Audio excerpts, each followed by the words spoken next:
ఇప్పటికే మీరు అనేక పాటల రూపంలో ఆవేదన కానీ ప్రజల గొంతుగానే వినిపించిన సందర్భం ఉంది. ఈ సందర్భంగా మీరు పాట రూపంలో ఏమైనా చెప్పదలుచుకున్నారా? ఈ సందర్భంగా అంటే ఒకటే మాట చెప్తాను నేను. ఇలా మొత్తం ఎవరు ఏ ఛానల్లో అడిగినా ఒకటే పాట పాడతా.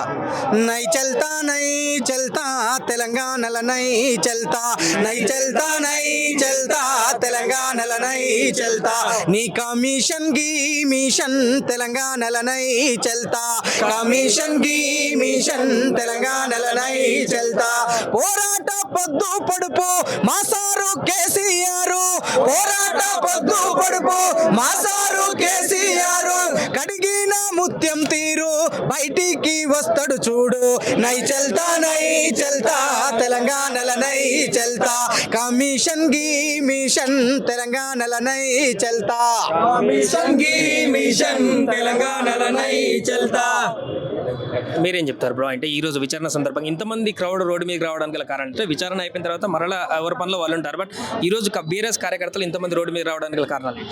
బీఆర్ఎస్ కార్యకర్తలు తండోపతండాలుగా అన్ని నియోజకవర్గాల నుంచి ఈరోజు బీఆర్కే భవన్కు రావడానికి ముఖ్య కారణం మా నాయకుడు కేసీఆర్ గారి పైన ఉన్న అభిమానము.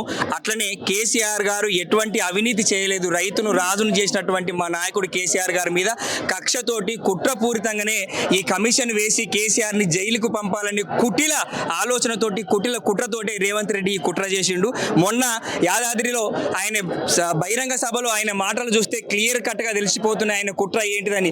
ఓటుకు నోటులా దొరికిన ఒక అడ్డంగా దొరికిన దొంగే ఇలా దొంగ అన్నట్టుగా ఆయన మాటలు ఉన్నాయి. ఆయన కుట్ర కూడా తెలిసిపోయింది, ఆయన కుటిల మాటలు కూడా తెలిసిపోయి. అందుకే అంటున్నాం, మేమేమంటున్నామంటే నీ గుంట సిక్కుల మాటలు తెలిసే గుంపు మేస్తిరి నీ గోసి ఊడే రోజత్తదిరో గుంపు మేస్తిరి నీ గుంట సిక్కుల మాటలు తెలిసే గుంపు మేస్తిరి నీ గోసి ఊడే రోజత్తదిరో గుంపు మేస్తిరి అబద్ధాలు అందంగా అల్లి అధికారములకు నువ్వు వచ్చినవు ఇచ్చిన మాటలు ఏమాయంటే కొత్త దుకాణం మల్ల తెరిసినవు చల్ నీ గుంట సిక్కుల మాటలు తెలిసే గుంపు మేస్తిరి నీ గోసి ఊడే రోజస్తదిరో గుంపు మేస్తిరి.